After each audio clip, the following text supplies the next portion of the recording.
Oke, baik. Assalamualaikum warahmatullahi wabarakatuh. Di sini kami akan mempresentasikan tentang model pembelajaran rumpun-rumpun model pengajaran sosial. Yang beranggotakan saya sendiri, Bella Irwani sebagai moderator, dan 3 teman saya, Ayu Mustika Putri, Dafa Hayumadian, dan juga Alifa Yurika Ananda sebagai penyaji.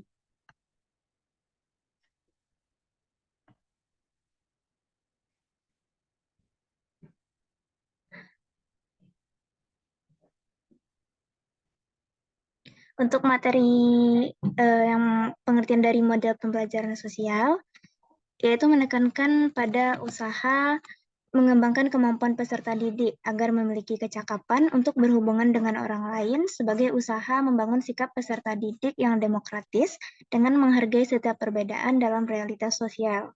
Inti dari model sosial ini adalah konsep sinergi, yaitu energi atau tenaga yang terhimpun melalui kerjasama sebagai salah satu fenomena kehidupan masyarakat. Nah, di sini klasifikasi dari model pengajaran sosial terbagi ke dalam 4 pembagian. Yang pertama yaitu mitra-mitra dan pembelajaran, yang kedua ada investigasi kelompok, yang ketiga ada bermain peran, dan yang terakhir ada penelitian hukum. Untuk pemaparan materi pertama yang akan saya sampaikan sendiri.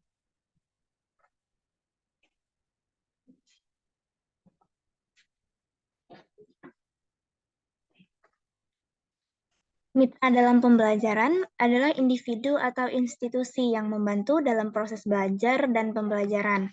Mereka bertanggung jawab untuk membantu siswa dalam mengembangkan bakat, meningkatkan rasa keterlibatan, menumbuhkan rasa percaya diri, dan mengembangkan kompetensi yang diperlukan dalam kurikulum merdeka, seperti kompetensi Pancasila. Nah, mitra dalam pembelajaran itu dapat berupa guru, siswa, anggota komunitas, atau institusi lainnya. Untuk mitra-mitra dalam pembelajaran sosial, di sini penerapannya yaitu dalam model pembelajaran kooperatif. Mitra-mitra dalam pembelajaran kooperatif, yang pertama ada asumsi-asumsi. Asumsi-asumsinya juga terbagi menjadi 5. Yang pertama, bentuk kerjasama. Tentunya itu akan meningkatkan motivasi yang jauh lebih besar daripada dalam bentuk lingkungan kompetitif individual. Yang kedua, anggota kelompok kooperatif dapat saling belajar satu sama lain. Yang ketiga, kerjasama meningkatkan peranan positif terhadap satu sama lain.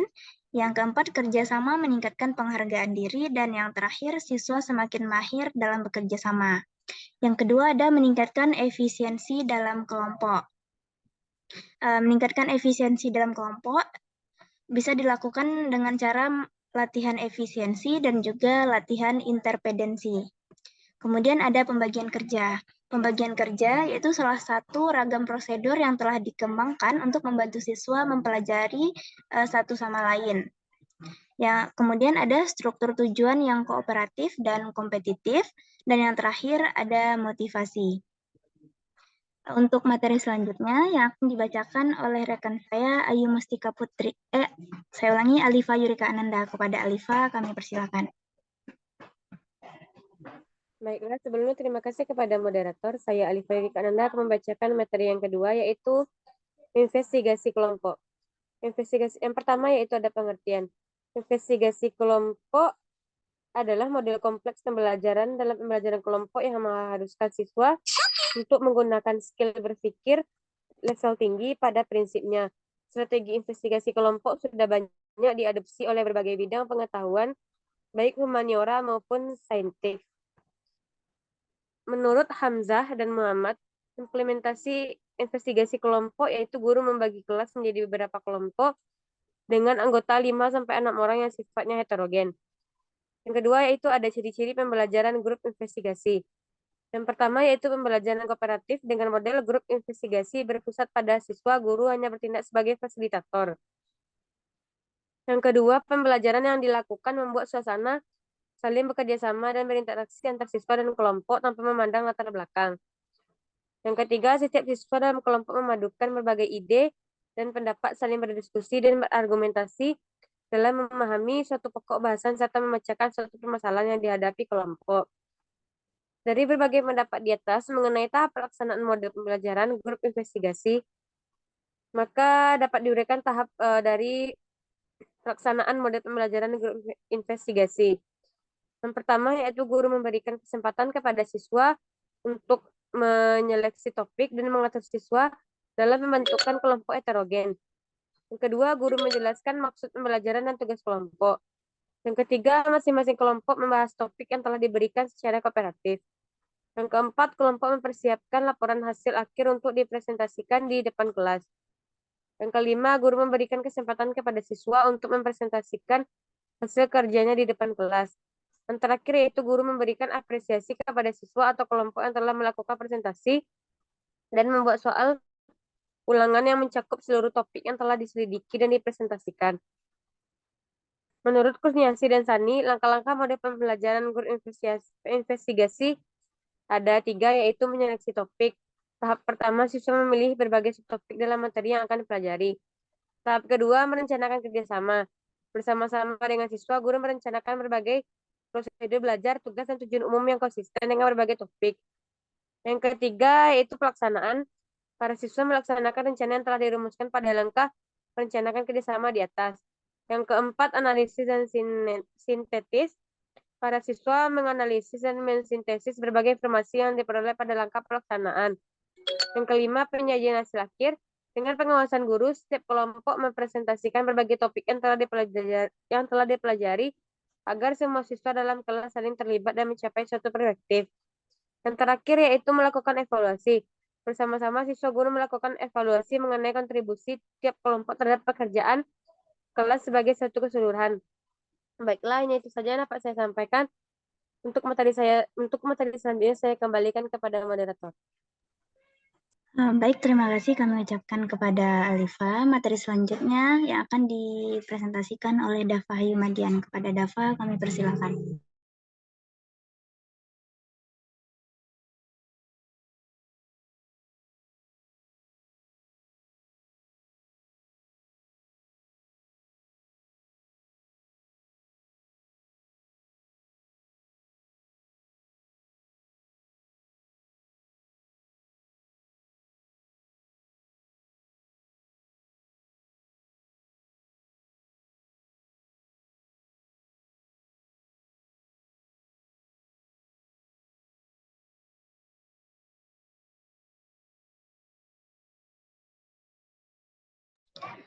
Baik, untuk materi selanjutnya yang akan dipresentasikan oleh Ayu Mustika Putri. Kepada Ayu Mustika Putri, kami persilakan.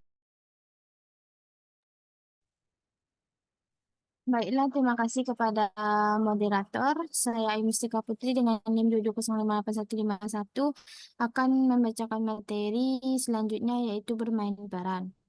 Yang pertama yaitu bermain peran. Bermain peran atau role playing adalah suatu usaha peserta didik di dalam menguasai bahan pengajaran dengan bentuk pengembangan imajinasi. Pengembangan imajinasi tersebut dilakukan dengan cara berperan sebagai tokoh, yang dimana kegiatan ini dapat dimainkan oleh suatu tokoh atau lebih yang berkaitan dengan tema yang akan ditampilkan.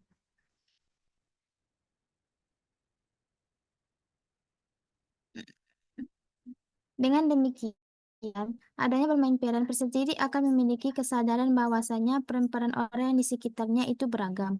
Jadi, intinya bermain peran sebagai kegiatan peserta didik yang berupa gerak, tingkah laku, ataupun ekspektasi yang menirukan orang lain. Yang pertama, sintak atau langkah-langkah dalam bermain peran. Yang pertama, ada warning up atau pemanasan. Peserta didik diperkenalkan dengan situasi peran tertentu yang disertai dengan contoh.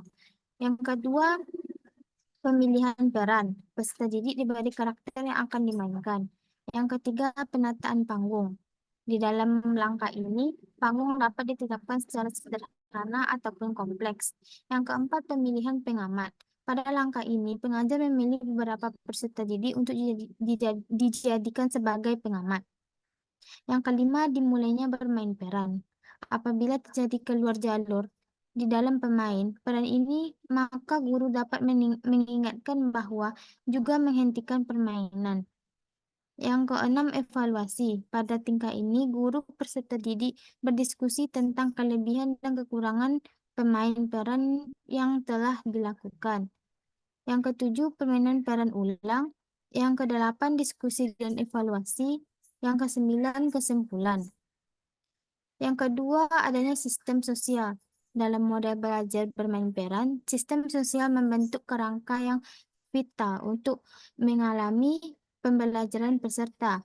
Peserta terlibat dalam interaksi yang terstruktur sesuai dengan peran yang dimainkan, di mana norma-norma sosial mengatur perilaku dan respon mereka. Konflik yang timbul menawarkan peluang untuk mempraktikkan keterampilan penyelesaian masalah dan negosiasi. Sementara struktur sosial seperti hierarki dan kelompok memberikan konteks bagi dinamika bermain. Yang ketiga, adanya sistem interaksi. Dalam model belajar bermain peran, sistem interaksi adalah inti dari pengalaman pembelajaran. Peserta terlibat dalam interaksi yang aktif dan mendalam satu sama lain. Memainkan peran yang telah diterapkan dalam skenario tertentu. Melalui interaksi ini, peserta didik memiliki kesempatan untuk mengaplikasikan pengetahuan, keterampilan, dan sikap yang mereka miliki dalam situasi yang mirip dengan kehidupan nyata. Selanjutnya ada sistem pendukung. Dalam model belajar bermain peran, sistem pendukung merupakan elemen penting yang memfasilitasi pengalaman pembelajaran peserta. Sistem ini mencakup berbagai aspek melalui dari fasilitator atau infrastruktur yang memandu permainan hingga menyediakan sumber daya materi pendukung serta lingkungan yang mendukung interaksi yang efektif. Selanjutnya ada dampak-dampak instruksional model bermain peran. Dampak instruksional merujuk pada aspek pembelajaran yang langsung dipandu oleh infrastruktur atau fasilitator yang memberikan arahan, aturan, dan umpan balik kepada peserta selama permainan. Selanjutnya adanya dampak pengiring.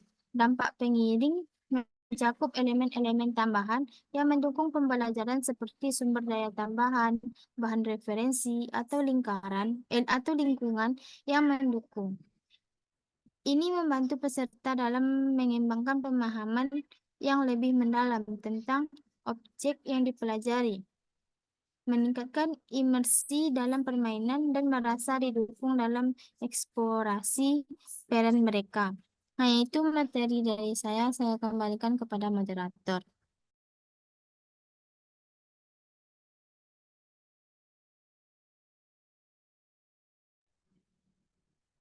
Oke, baik. Terima kasih kami ucapkan kepada Ayu Mustika Putri. Untuk materi selanjutnya yaitu tentang penelitian hukum yang akan dipaparkan oleh Dafa Hayumadian. Kepada Dafa, kami persilakan. Baiklah, terima kasih kepada moderator. Saya akan menjelaskan tentang materi